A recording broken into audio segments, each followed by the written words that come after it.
I'm Annette from itsadelight.com, and this morning I want to show you how I make my Jewelweed bug bite tincture, okay? So this is pretty easy, and I just love to have it around. It's super handy. It's just a great natural remedy for poison ivy, for bug bites, mosquito bites. When the littles get something that really reacts, I tend to get mosquito bites that really react or itch, and it bothers me, so I love to use this because it'll get rid of that itch right away. It's great for bee stings, snake bites, spider bites. It's safe for littles. It's just super handy, and I will usually make up a whole, this is a half-gallon jar, so I will usually make up 2 half-gallon jars every year. And this is just the time of year when I do it. It's kind of late summer, end of August, early September, because that's when the jewelweed is blooming. So along with the jewelweed, I'm going to put in here some plantain leaves, okay? And I'm going to put some comfrey leaves in it. And I don't have my jewelweed here yet because jewelweed wilts super quickly. So I'm going to take you outside with me to the woods, and we're going to grab the jewelweed with me, and I'm going to show you exactly how I get it. But before we bring that jewelweed in, I just want to have everything ready. So I have my clean jar, and I have just, this jar is just a cool old jar. I love it. I can't can in it, but it's great for making stuff like this. It has a metal lid, so I'm going to put a piece of parchment paper between my metal lid to from my tincture, okay? Or you can make a smaller jar. You can make a quart, you can make a pint, you can make whatever size jar you want to. Once it's strained and it's done, I store it in these small little jars. Literally a jar, these are just jam jars, is kept in every bathroom because next to the peroxide and the alcohol, that's just where we use it. And the way we would use it is, we would open it up, we would dunk our Q-tip in there. I get it good and moist, and then I would just rub down that mosquito bite or that bee sting or that spider bite. And I might do this several times a day. I really get annoyed with things that are itching me. So anything that is itching, and it's great for poison ivy. That's when I started making this, was for poison ivy and bee stings. And if you put it on a white shirt, it's probably gonna make a little mark. I've not had it ever stained. Bedding or sheets, nothing really major that I've worried about, okay, as far as that goes, even though it looks quite dark, but I think it would probably make a little mark if I dabbed it on a white shirt, okay, so just, you know, heads up there. It's worth it to me because it works so well to get rid of that itch. And it's kind of ironic right now that I have a really big spider bite on my leg right now that I've been putting this on a lot, and so I'm going to share a couple other handy things. I have also discovered that this little small jar right here, bottle, was an essential oil bottle, and I tend to save lots of different bottles and things. This was very handy. Now, remember again, shake it, okay? And then the way I would do this is I would just, again, just dab it on that and rub it around a little bit. So if I had this in my purse, I could use this for grandkids or even for myself. I was taking this with me as I had to head up to town to put on the back of that spider bite because I just want to apply it as many times as I can, or whenever it starts to itch, I'm going to put a little bit on there. Now, I haven't tried this yet, but I do think it would be handy. I'm going to next. I don't know why I didn't think of this over the years, but I think this would be great in a little handy dandy spray bottle because this is what I usually keep my hand sanitizer in, and I think it would be great to be able to spray this on as well if you had, like I would say, a batch of poison ivy and then it's not touching the wound. I have a rule, it says it right on the cap. All my kids grew up with this knowing you never double dip anything, so you have to constantly use a new Q-tip whenever you're dipping in there. Not a big deal. Little funnel for filling your things. These are super handy, you guys. Okay, now we're going to talk just a little bit more before I run out there and take you with me to get the jewelweed, and that is I use alcohol for this, and you can buy like a big 2-pack. I found at Costco. You can find just small single bottles at your grocery store, Myers, Walmart, Walgreens, even the dollar store. I have several small bottles I want to use up because I couldn't find the bigger bottles. So you're going to see me pouring a bunch of small bottles in because I want to use those up first. But that's what I'm going to use is just rubbing alcohol. And I think that witch hazel would work very good for this too. I haven't done witch hazel with this yet, but I've made witch hazel with lots of other things when I'm doing calendula or lavender or rose petals. And so I want to try it this year with witch hazel. I mean, I've been making this for over 20 years, at least, probably closer to 30 if I wanted to really be honest there. Time flies. And I just think that this would be, now that I've learned more, witch hazel can be a little bit more gentle on the skin, especially like for using it for the grandkids, and a little less drying. And as I'm getting older, I find my skin dries out quicker. But alcohol, remember, is drying, but we want that drying property often too, especially for poison ivy and bug bites, okay? So you can use either one, and that's why I hold this out to share it with you. And so I would remember, this one has aloe in it, and I'm actually gonna go ahead and use that one. You can even find it sometimes with lavender. It's gonna be a little bit more costly this way because witch hazel's more expensive. So if you wanna just stick with the plain old rubbing alcohol, that works too, okay? So with that, let's just run out there and grab some jewelweed, and then we'll bring it back in and we'll make this tincture up, okay? Okay, so we're out here along the edge of the woods, and basically what I've learned is along kind of the shady areas, jewelweed likes shade and it likes water. It likes damp wetness. So it needs a little bit of sun. Lots of times you'll see it along the edge of the road. I would encourage you not to get it so close to the road when it's been traveled by with cars and smoke and salt in the winter and all that for the state that I live in, okay? I'm gonna put gloves on. I usually always do, just like I would garden gloves. And all I do is, well, actually before I pick some, I guess I have a brown bag here with a handle, okay? I'm gonna pick some and put it in a brown bag because that's the easiest way to take it back into the kitchen. So, but what I wanna do is I wanna show you, tell you a little bit about jewelweed. First of all, it does come at the end of summer, remember, late August, early September. And the best way to find jewelweed is when it's blooming right now, okay? Jewelweed basically is a little tiny trumpet flower with a curly tail. And the leaf, to me, is just super basic and plain. It's just an oval leaf with a little bit of toothing, which makes it really hard, if it's not blooming, to find it in this mass, okay? So I always just look for when it's blooming. The whole thing is good. The blooms, the stalk, the leaves, especially the stalk. This one doesn't have any, but sometimes you'll see kind of, I don't know if I might call them bubbles or little sap pockets or pouches, small along that stem. That's good. We actually want even more of that.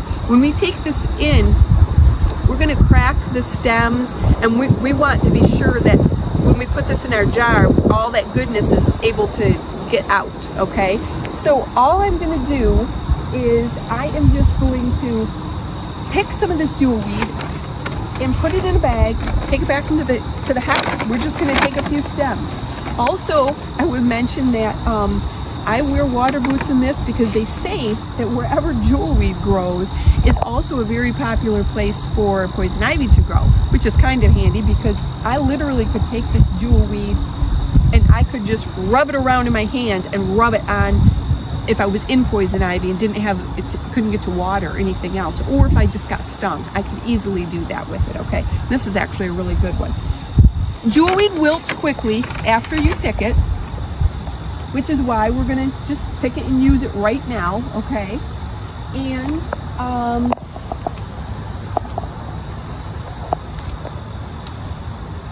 if you can find a spot to get it to grow by you, then the closer you can get it to grow by you, hallelujah. I've tried a couple times, I'm gonna keep trying. I'm gonna tell you one more thing about jewelweed, and that is the seed heads are very tiny, and that is why when you hear that jewelweed is often called a touch-me-not plant, don't be worried about that. If somebody told me, oh, it's called a touch-me-not, that means I shouldn't be touching it. No, I don't, it seems odd to me.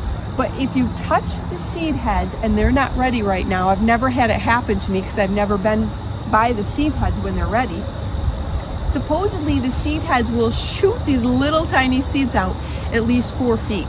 Like I say, I've never experienced that, But so the seed head and the plant is called a touch-me-not simply because of the seeds would shoot out and then you lose the seeds. So anyways, it is an annual. It does reseed itself really well, so wherever you find it, it's just going to continue to grow there profusely.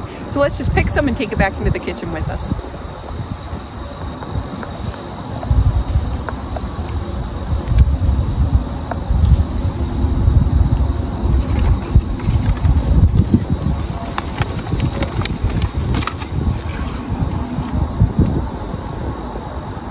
And this is just a nice stem. Like I say, sometimes you'll see bubbling nodules that are out, and I'm not seeing a whole lot, but this is just a super stem.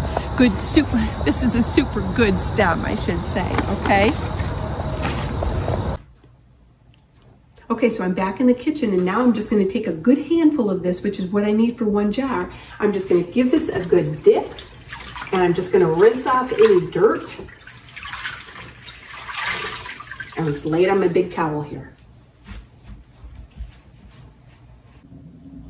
Okay, so this is the easy part. And like I say, I love this stuff just because it works. So our jewelweed, everything is all washed. We dipped it all and it's sitting on the cloth. We're gonna start out with our jewelweed, and I start out with what I'd say is a good handful about for my job, for my jar. And this jar is wider than my ½ gallon. So I'm pretty sure it's about a ½ gallon jar, okay?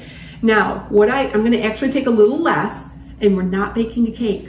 There's not like a magic perfect, this doesn't have to be perfect. This is a tincture that is gonna have good, powerful, potent properties in it. So I'm just gonna take about a handful, like so, and I want to crunch this and kind of bunch it. I mean, I have long nails, so I'm even kind of poking my nails in there. If I didn't, I might even cut some with the scissors up. I want this to be able to, you could pull it apart and put it in there. However, I got some thick stems that got those nodules. I'm gonna cut those up a little bit, and I want this just to be able to soak all the goodness out into my tincture, okay? So that's what we're gonna do, easy. Then for my comfrey, and I'll put this buggy leaf here. This is a nice big leaf, but we don't want to use buggy ones. So when you pick your comfrey, of course, pick some that aren't buggy, either just 1 nice leaf or 3 smaller tender leaves, and I'm gonna do the same thing. I'm gonna crunch this up so that my stem and everything, you can't hear it crunching, but it's getting all crunched up, and I want the leaves all kind of broken and damaged, and just so all the goodness is gonna seep out, okay? We're gonna put that in there. I could put 3. I could add another one in there if I wanted to. I'm just gonna leave this for now. And next I'm gonna do plantain. And for plantain, plantain actually, I'm sorry, you'll hear people call it plantain or plantain. And this is plantain, just small rubber leaf, I call it, just a very small rubber leaf, very low growing plant. I'll show you a picture, you'll see that on the screen. And then it will have a seed head, you'll see that often, okay? Plantain grows everywhere, like in almost every state and in several countries. This stuff is almost like dandelion, which we can be thankful for, right? Because it is everywhere.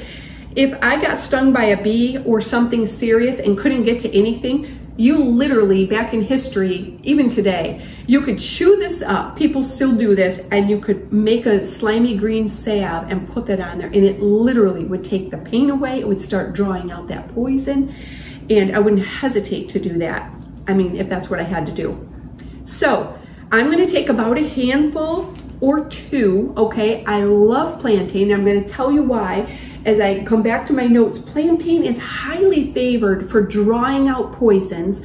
It's very anti-inflammatory. I don't want to lose anything on my notes. Anti-itch. It's super good for bug bites. So this is where we want to use it. And I'm going to do the same thing. I'm just going to rip it up, tear it up, crunch it up, and just make it so that it can easily be drawn out. I actually grow plantain in my garden. So I don't want my plantain to get fertilized or weed kill or nothing. So my husband knows that we don't pull out plantain when it grows in the garden. I leave it in there because then I know I can always go to the garden and find some when I need it. I don't want to have to walk around outside in the lawn, down the driveway, looking for plantain when I need it. So you can do the same thing if you want to. Okay, so I'm kind of pushing it in there. What I'm after is about 2/3 of my jar full of my green leaf matter, okay? So just think of a little bit more than half. Again, it's not a perfect recipe, so we don't have to be worried about that. I can put the seeds in there. I'm gonna put these in there of my plantain. And now if I wanted to, I could add calendula. Calendula has wonderful anti-inflammatory, antifungal properties, as does lavender. I have some lavender here. Again, antifungal, very soothing, antiviral, anti-inflammatory, just about anti-everything. Very soothing. Both of these are super good for the skin. So we could put that in here. I'm gonna save mine because I'm gonna use it for my witch hazel one. And also rose petals is something. Rose petals are also very nourishing to our skin. And so if you had those and you wanted to add it, this is a place where you definitely could add that, okay? I'm gonna stay super basic just for you today to make this super easy. Now all we're gonna do is we are just going to pour in our rubbing alcohol. You could do apple cider vinegar, which I think maybe I mentioned, or vodka. Way back in history, you know, alcohols were used more that way. That's going to be a lot more costly. And apple cider vinegar sometimes can be a little stinging. So again, I just choose alcohol because it's very basic. Whoop! My paper wasn't quite off of there. Here we go. It's easy to get, rubbing alcohol is, and so it just makes making this tincture super, super easy. I'm gonna give it a little bit more, and that is full. Let's get rid of these empties. Now I'm going to just give this a little, I'm just gonna take a butter knife here. I'm just gonna give this a little bit of stir because I don't really want it packed down. I wanted it packed so I could see how much I have, but I want it loosely in there so it's kind of like a, maybe you'd think like a sun tea, or, I mean, virtually it's kind of like making a vanilla extract. We're making a really strong tincture, and that is all there is to it. Now, we're going to put a cap on this. Because my cap is metal, remember I said I'm gonna put a piece of parchment paper in. I don't really want to have that metal on there. Or expose that rather, I guess. And if I was doing plastic like this, that's what I would prefer to do, and I would do that. But I got my favorite jar here. Next, I'm gonna take a piece of tape, just plain old Scotch tape. If you haven't seen me do this, I feel like I do this all the time because I am constantly using it for everything. I fold over a tiny little tab, so this is all sticky and this is my tab, and when I put it down, what happens is, it makes a nice sticker that I can now write Jewelweed Bug Bite Tincture, and I'm gonna put the date on it because I'm gonna let this sit for 3 weeks, okay? And now when I wanna get rid of my sticker, all I do is pull up on that tab and the sticker comes right off, okay? So now what you're gonna do is you're gonna let this sit for 3 weeks, and they say even up to 6 months. So again, what I love about this is that if it goes 4 weeks, we forgot about it, it goes 5 weeks, fine. If you're like, I wanna be sure mine's really potent and you wanna go 6 weeks, I have done that and that's perfectly fine. You're just gonna keep it in here. And it's gonna turn dark because this is a finished one and it's actually got the herb all strained off. But every couple days, at least try to several times a week, just give it a little shake, and that's all there is to it. We do want to keep it in the dark, so I will sit mine in a cupboard or I'll sit it on my pantry shelf so that again, when I open the pantry door, it's like, oh yeah, give that thing a shake. That's all there is to it, guys. So when it's done, when the time is up, I'm simply going to open it up.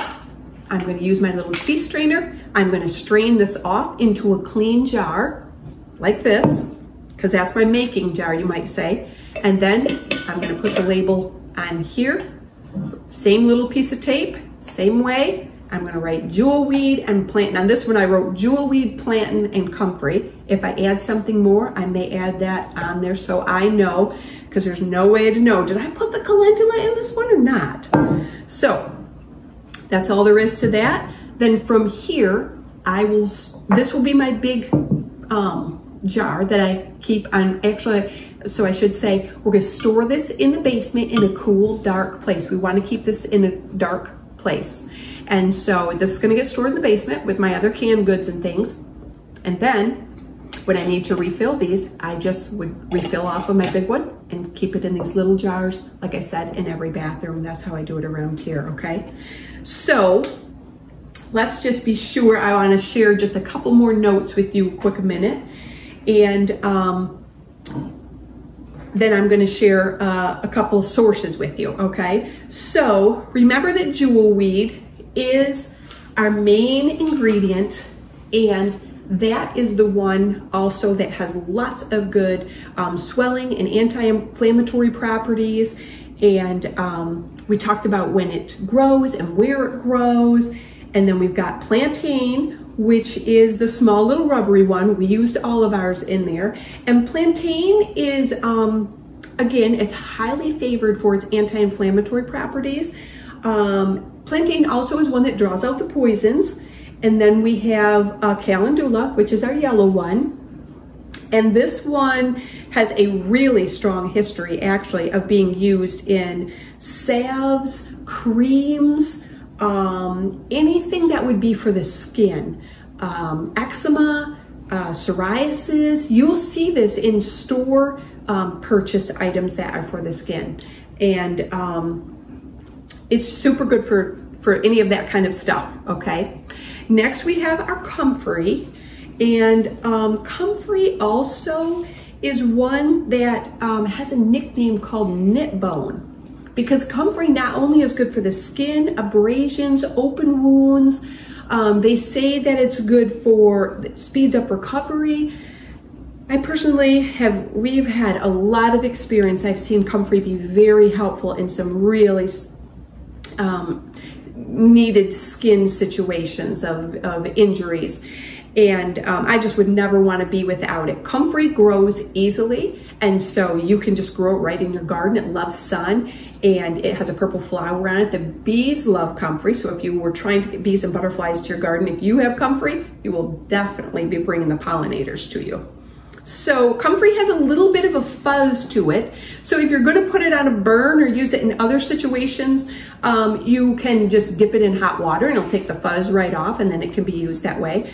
But when it go back to its nickname, knit bone, because it's said about it that the properties are so strong in it that it will mend bones. It's something that's great for the tissues of muscle and tendons, ligaments. So I really love Comfrey. I love to add it to things whenever I can to help speed the recovery after all that I've read about it. And then the rose petals, again, as I mentioned, I think already, that it's has really good skin properties and just very soothing. So lavender, as I mentioned before, has all of your anti-properties, which I call the anti-properties: antibacterial, antifungal, antiviral, anti-inflammatory. We can't go wrong with lavender. It smells wonderful. It's soothing. It's very gentle to use with children, safe. So lavender is something that you can definitely add to any of these. And if I didn't have Jewelweed, let's say I just didn't have any Jewelweed by me, it didn't grow by me, I would not have any problem using Comfrey, using just Plantain, using some of these other flower ones that have the great properties, along with Plantain, which does grow everywhere. And I would still use it. And I'm positive that you are gonna just find wonderful uses for this stuff. I will tell you this, that when I first used this, which like I say was nearly 20 years ago, One of our piano teachers was having a big reaction to, they weren't sure if it was a spider bite or a snake bite or what it was. And I said, well, I have some jewelweed tincture that you could try. We use it for poison ivy. And that was the first person, they used it on that, and it gave them amazing results. And so then I started using it on all kinds of, I had used it on bee stings, and just started finding really great things that this was handy for. If you really like this video, give me a thumbs up, leave a comment, please subscribe to this channel, and thank you for watching. I'll see you in the next video.